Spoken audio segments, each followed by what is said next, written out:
Khi mà các bạn đặt lưỡi đúng á, lưỡi nó sẽ có dạng là hơi cong nha, còn dây lưỡi thì nó hơi căng như nè.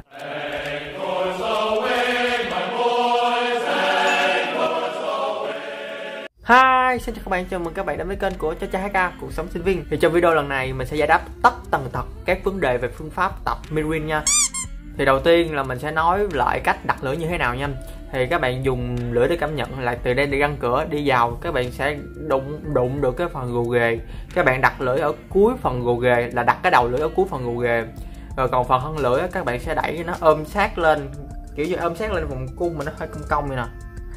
Nó ôm sát lên vòng cung vậy đó. Rồi các bạn có thể dùng phương pháp thì các bạn có thể dùng hai cách là nuốt nước miếng hoặc là phát ra vần in để tìm ra được cái tư thế lưỡi của cái thân lưỡi nha các bạn.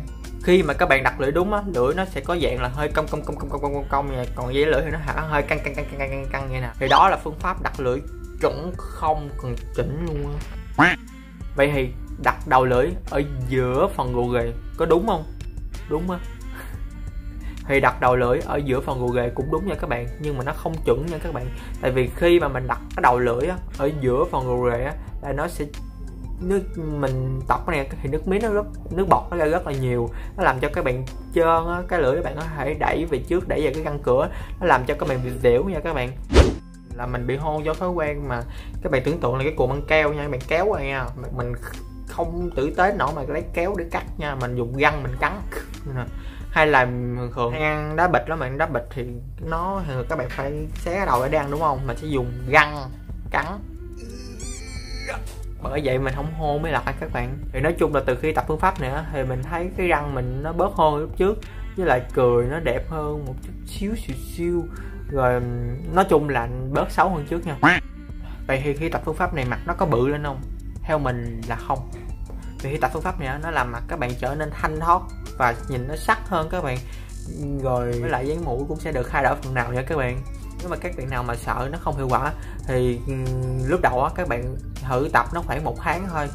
Bắt đầu là khoảng 1 tháng. Rồi nếu mà bạn thấy nó không hiệu quả thì các bạn dừng lại, các bạn xem nó như là một cuộc dạo chơi nha bạn. Còn nếu các bạn nào tập phương pháp Mirin thấy hiệu quả thì tập tiếp 2 tháng, 3 tháng, 4 tháng, 5 tháng tới già luôn. Vậy thì những dấu hiệu nào để nhận biết mình đã đặt lưỡi đúng vị trí rồi? Thì đầu tiên dễ nhìn thấy nhất là mỏi lưỡi. Thì các bạn thử tưởng tượng nha, thì cái lưỡi bạn á, bình thường mà lúc bạn chưa tập thì nó sẽ như vậy, mà khi các bạn tập rồi nó sẽ như vậy nè. Đó, thì nó sẽ kiểu như nó sẽ đứng lên, nó sẽ nó sẽ dựng lên, thì nó sẽ làm cho lưỡi các bạn hoạt động cơ lưỡi, có cơ lưỡi thì nó sẽ đau, nó nghĩ vậy đó. Rồi dấu hiệu thứ hai là nhiều nước bọt. Rồi các bạn tưởng tượng đi, trong các bạn tập phương pháp này thì các bạn thấy phương pháp này nó làm cho mình tiết nó bọt ra rất là nhiều luôn. Lúc đầu mà mình tập á, mình tự hỏi với bản thân, mà hỏi với một thái độ rất là quạo luôn đó: ủa nước miếng gì mà như sông Đồng Nai giờ nó chảy ra, mình nuốt không kịp luôn, nuốt mất ngạn luôn các bạn. Thì nước miếng nó tiết ra nó sẽ nằm ở 2 đường. Thì thứ nhất á, là đường mà nó nằm ở trong phần lưỡi này á, thì cái này các bạn có thể giữ nguyên phần lưỡi này các bạn nuốt được. Còn mà cái nước miếng nó nằm ở tuột xuống dưới đây nè, dưới cái hàm dưới này nè, là các bạn phải di chuyển, bắt buộc bạn phải di chuyển lưỡi để nuốt à. Tại vì nếu khi bạn cố định lưỡi nuốt nó rất là khó khăn luôn. Thì nên do đó là khi mà tập phương pháp này thì nó sẽ tiết rất là nhiều nước miếng, thì các bạn hãy cố gắng nhẫn nại với nó nha. Vấn đề thứ ba là ê răng.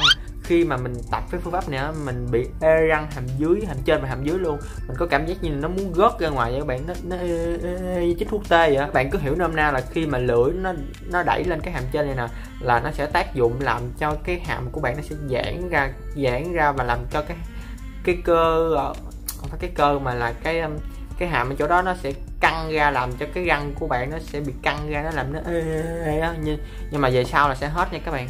Vấn đề thứ tư là má nó có cảm giác hơi căng. Khi mà các bạn mới đầu các bạn bắt đầu tập cái này thì các bạn có cảm giác hơi căng thẳng, rồi các bạn dồn lên cái phần má mình, hay là các bạn tập để tìm cái tư thế đúng á, rồi các bạn căng cơ mặt quá nên hai cái má mình bị căng thôi chứ không có gì, để từ từ thì nó sẽ hết thôi. Dấu hiệu thứ 5 đó là mỏi hàm.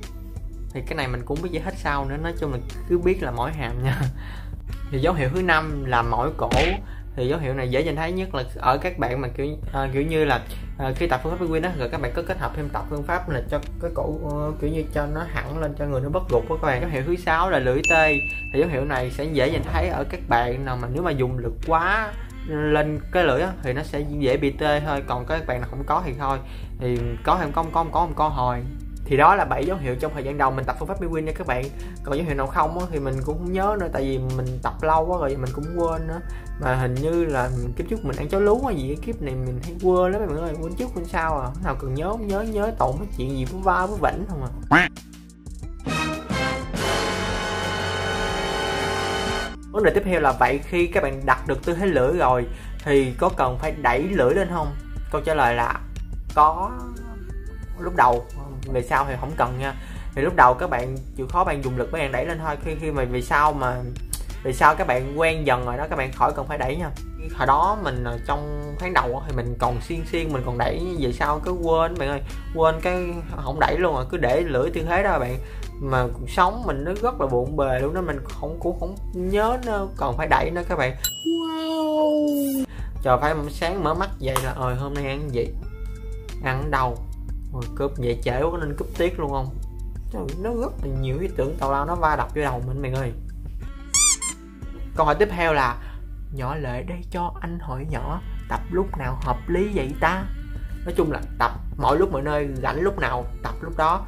Thì trừ việc mình ăn uống hát thôi, tập với một thái độ bình tĩnh lạc quan chiến thắng nha các bạn, đừng có căng thẳng quá nha, căng thẳng quá nó hư bụng hư đường hết. Thì mình khuyên các bạn là nên tập MeWin vào lúc đi ngủ luôn nha các bạn.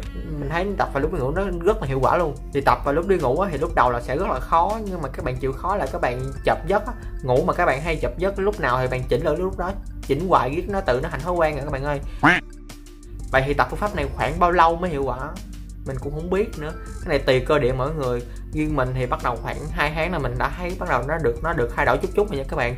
Còn các bạn nếu mà kiên trì nhẫn nại thì nó sẽ thay đổi nha. Thì nói túm lại, phương pháp MeWin này nó không khó, nhưng mà muốn hình thành được thói quen thì nó sẽ rất là khó. Do vậy cuộc sống mà dễ quá đâu là cuộc sống.